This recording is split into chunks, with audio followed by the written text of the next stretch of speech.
তাদের কাছে দরবার করেছি, রাজ্যপালের কাছে দরবার করেছি যে কেন কেন বাঙালিদেরকে হয়রান করা হবে, কেন অন্য রাজ্য থেকে বাঙালিরা মেরে লাশ হয়ে বাংলায় ফিরবে। এই অন্যায় বন্ধ হতে হবে। প্রিয় বন্ধুগণ, এটা হচ্ছে কোরআনের শিক্ষা, এটা হচ্ছে হাদিসের শিক্ষা, এটা হচ্ছে ইসলামের শিক্ষা যে অন্যায়ের সঙ্গে আপোষ করা যাবে না। অন্যায়ের সঙ্গে আপোষ যদি না করতে চান তাহলে আপনাদেরকে ঐক্যবদ্ধ হতে হবে। প্রিয় বন্ধুগণ, খারাপ মানুষেরা ঐক্যবদ্ধ হবে কি হবে না সেটা তাদের ব্যাপার। আপনি আমি যারা ভালো মানুষ বলে নিজেদেরকে মনে করি তাদের ঐক্যবদ্ধ থাকা হওয়া আরো বেশি জরুরি। আল্লাহ পাক এই নির্দেশ প্রত্যেক ঈমানওয়ালাকে দিয়েছেন, ওয়ালা তাফাররাকু, বিচ্ছিন্ন হওয়া, একে অপর থেকে দূরে সরে যাওয়া, কোন কাউকে বিপদে ফেলে এড়িয়ে যাওয়া, দেখেও না দেখার ভান করা, এই অপরাধ ইসলাম বরদাস্ত করে না। ইসলামের মান্যতা দেয় না। কোন ভাইকে একা ছেড়ে দেওয়া যাবে না। জমিয়ত উলামায়ে হিন্দের আজকের বাণী আপনাদেরকে নির্দেশ শোনাবো, পাড়ার বা গ্রামের কোন ভাইয়ের ভোটার লিস্টে যদি নাম না আসে পুরো গ্রাম রুখে দাঁড়াতে হবে যে এই ভাইকে আমরা তার পূর্বপুরুষ থেকে জানি আমার গ্রামের বাসিন্দা, কেন তার ভোট থাকবে না, কেন সে ভোটার হবে না, রুখে দাঁড়াতে হবে। সমস্ত শক্তি আপনার কাছে নত হয়ে আসতে বাধ্য। খবরদার, যদি কোনো মায়ের, যদি কোনো বোনের আপনি জানেন তার পিতার কবর আমার গ্রামে, তার দাদার কবর আমার গ্রামে, তার নানার কবর অমুক গ্রামে, সেই নারী সেই পুরুষের নাম ভোটার তালিকা থেকে বাদ যাচ্ছে, সর্বশক্তি দিয়ে গ্রামের মানুষ পাশে দাঁড়াতে হবে যে আমার গ্রামের কোনো ভাইয়ের আদি বাসিন্দা তার নাম ভোটার তালিকা থেকে বাদ দিয়ে আমরা বরদাস্ত করব না। দরকার হলে আমরা ভোট বয়কট করব, কিন্তু একটা ভোটার বাকি থাকতে আমরা ক্ষান্ত হব না। এই প্রতিবাদ, এই প্রতিরোধে রুখে দাঁড়াতে হবে। তার জন্য তৈরি আছেন কিনা একবার আপনারা হাত তুলে বলবেন। আমরা পশ্চিমবাংলার একটা সম্মানী ভোটারের, নাগরিকের ভোট বাদ দিতে দেব না, এই শপথ আমরা নিই। প্রিয় বন্ধুগণ, আজ যদি আপনার নামে একবার ভোট কেটে যায়, মনে রাখবেন আজ আপনাদের নাম দেখাতে হচ্ছে, বাপের নাম দেখাতে হচ্ছে 2002-এর লিস্টে।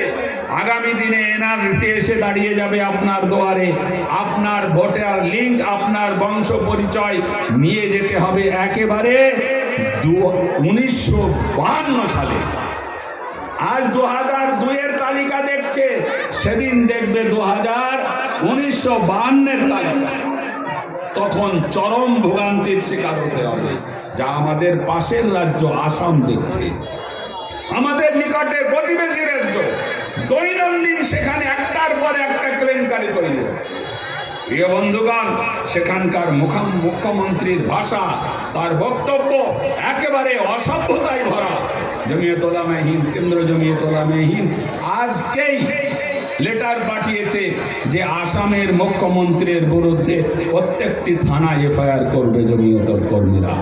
প্রিয় বন্ধুগণ, ভারতবর্ষ আমরা মূল বাসিন্দা, নাগরিক, ঈমানওয়ালা হয়েছি বলে আমরা বিদেশি হয়ে যাইনি।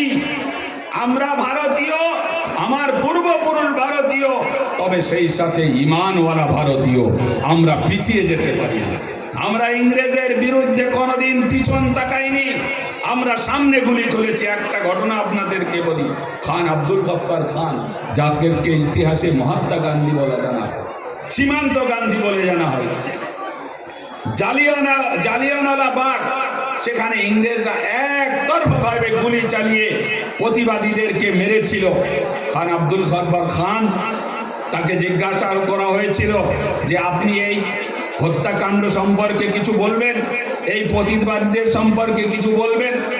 বলবে একটা কথা বলবো, আমিও ইংরেজদের বিরুদ্ধে সংগ্রাম করে যাচ্ছি, লড়াই করে যাচ্ছি, দেশকে স্বাধীন করার জন্য আমি নিজেকে উৎসর্গ করেছি।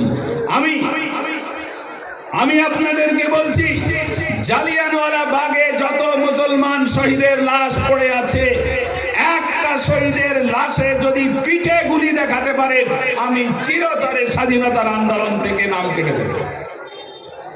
একটা লাশকে তোলা হচ্ছিল আর চেক করা হচ্ছিল।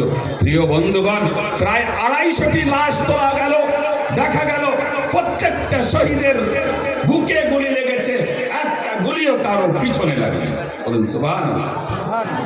এত বড় সাহসী মুসলমানরা, এত বড় ত্যাগী মুসলমানরা, এত বড় নির্ভীক মুসলমানরা, সেই জায়গায় দাঁড়িয়ে আজকে তার উত্তরসূরি আমরা। খবরদার, কোনো হীনমন্যতা জায়গা দিবেন না, কোনো ভয় ভীতি জায়গা দিবেন না। কে কি লেকচার মেরে চলে গেল, কোনো পরোয়া নেই, রুখে দাঁড়াতে হবে। কোনো অন্যায় বক্তব্য আমরা হতে দেব না। আমাদের পাড়ায়, আমাদের চৌরাস্তায় কোনো অন্যায় বক্তব্য হবে না। এই প্রতিবাদ আগে থেকে রুখে দাঁড়াতে হবে। গত পরশু আমার এক পূর্ব মেদিনীপুরের ভাই ফোন করেছে, বলে ভাই মুফতি সাহেব কি করণীয় আমাদেরকে বলেন। আমাদের গ্রামে বাইরের গেরুয়াধারীরা ঢুকছে, তাই এমন অবাস্তব কথা ইসলামের মুসলমানদের বিরুদ্ধে প্রচার করছে, তা সহ্য করার নয়। কি করণীয়? আমি বলছি ইমিডিয়েট জমিয়ত উলামা হিন্দের কর্মীদের নিয়ে মিটিং ডাকুন এবং এই বহিরাগতের বিরুদ্ধে সমস্ত জনগণকে মিটিং করে করে, পথসভা করে করে সচেতন করার, যে একটা বহিরাগত আমার গ্রামে ঢুকবে না, আমার পাড়ায় ঢুকবে না, যাকে আমি চিনি না সে আমার গ্রামে এসে অবাস্তব কথা বলে যাবে, অশান্তি লাগিয়ে দিয়ে যাবে, আগুন জ্বালিয়ে যাবে, আমরা কখনো বিশ্বাস করব না। প্রিয় বন্ধুগণ, আপনাদের বলার উদ্দেশ্য, এই কাণ্ড যদি দক্ষিণ 24 পরগনায় ঘটে, এই কাণ্ড যদি গাইবান্ধায় ঘটে, খবরদার নীরবে বসে থাকবেন না। ইমিডিয়েট আপনাদেরকে মিটিং করতে হবে এবং স্লোগান দিতে হবে, কোনো বহিরাগতর জায়গা আমার গ্রামে দেব না, কোনো বহিরাগতকে ঢুকতে দেব না, কোনো অন্যায় কথা হতে দেব না, কোনো বিভেদের কথা হতে দেব না, কোনো সাম্প্রদায়িকতার কথা হতে দেব না। 2026-এর আগে, ভোটের আগে মাহমুদ মাদানী সাহেব আমাদেরকে বলে গেছেন, তোমরা শুনে রাখো, আমি বলে যাচ্ছি 2026-এর ভোটের আগ পর্যন্ত তোমরা অনেক কিছু শুনবে, অনেক কিছু দেখবে, মাথা ঠান্ডা করে কাজের ময়দানে থাকবে। এটাই তোমাদের কাছে আমার সবক, আমার শিক্ষা, আমার নির্দেশ। প্রিয় বন্ধুগণ, আমি কথা দীর্ঘায়িত করব না। ভারতবর্ষের দায়িত্ব, ভারতবর্ষের উন্নয়ন, ভারতবর্ষের নিরাপত্তা, এখানকার মানুষের শান্তির জীবন নির্ভর করছে আপনাদের আমাদের জেগে থাকার উপরে। আমরা যদি ঘুমিয়ে যাই, ভারত ঘুমিয়ে যাবে। আমরা যদি সাহস হারাই, ভারত সাহস হারাবে। ভারত বিপন্ন হবে। এই ভারতের জন্য আমাদের অনেক বলিদান আছে, অনেক কোরবানি আছে, অনেক ত্যাগ আছে, অনেক রক্ত দিয়েছি আমরা, তবেই ভারত এখন এই জায়গায় দাঁড়িয়ে আছে। আমরা ভারতের দুর্দিন দেখতে চাই না। তাই জমিয়ত উলামা হিন্দ তার প্রথম দিন থেকে আজ 2026 পর্যন্ত আপনাকে আমাকে সজাগ করছে, বিচ্ছিন্ন থাকবেন না, কোরআনী শিক্ষা থেকে নিজে দূরে থাকবেন না, কোরআনের আদর্শ থেকে দূরে থাকবেন না, শিক্ষা প্রতিষ্ঠান থেকে দূরে থাকবেন না। এখান থেকে যা নেওয়ার তা নিতে হবে, যা অর্জন করার করতে হবে। আমাদের ছেলেদেরকে এখানে পড়াতে হবে, শিক্ষা অর্জন করতে হবে, আদর্শ অর্জন করতে হবে, ইমানি সাহসে বলিয়ান হতে হবে, তবে আমরা আমাদের দায়িত্ব পালন করতে পারবো।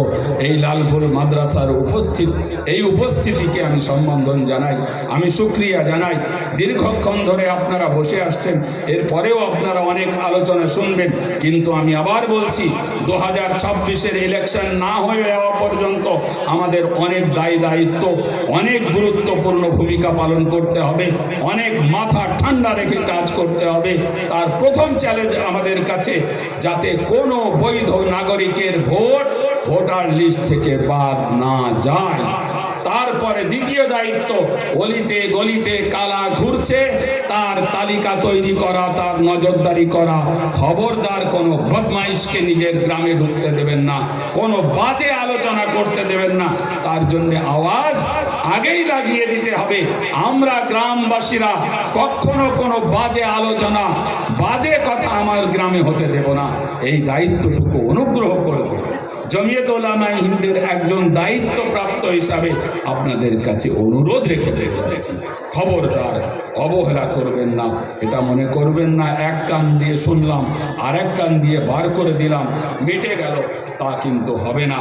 আমাদের আসামের অভিজ্ঞতা আছে, গ্রামকে গ্রাম জ্বলে গেছে এই পদ্ধতিতে। এইভাবে কাজ করে করে প্রতিবেশীর সাথে প্রতিবেশীর বিভেদ তৈরি করে, সন্দেহ তৈরি করে এই গ্রামগুলোকে আসামে তারা জানিয়েছে। আমরা বাংলায় ইনশাআল্লাহ সেটা হতে দেব না। তার জন্যে আমরা এই আওয়াজ আপনাদের কাছে দিয়ে যাচ্ছি। আল্লাহ পাক আমাদের আপনাদের সকলকে নেক এবং এক থাকার তৌফিক দান, নেক এবং এক থাকার তৌফিক দান করুক। সমস্ত ভেদাভেদ ভুলে যান এবং শত্রুকে মোকাবেলার জন্য সংঘবদ্ধ অবস্থান তৈরি করুন। এটা ওলামাদের দাবি আপনাদের কাছে, এটা মাদ্রাসাওয়ালাদের দাবি, এটা বর্তমান সময়ের দাবি, এটা জমিয়ত উলামায়ে হিন্দের দাবি। আল্লাহ নবীর ওই কথা মনে রাখবেন, আল্লাহর সাহায্য যদি চাও তাহলে সংঘবদ্ধ হও, যদি সংঘবদ্ধ না হতে পারো তোমরা কিন্তু জাহান্নামে পতিত হবে। তোমাদের দুনিয়াটাই জাহান্নামে পতিত হবে।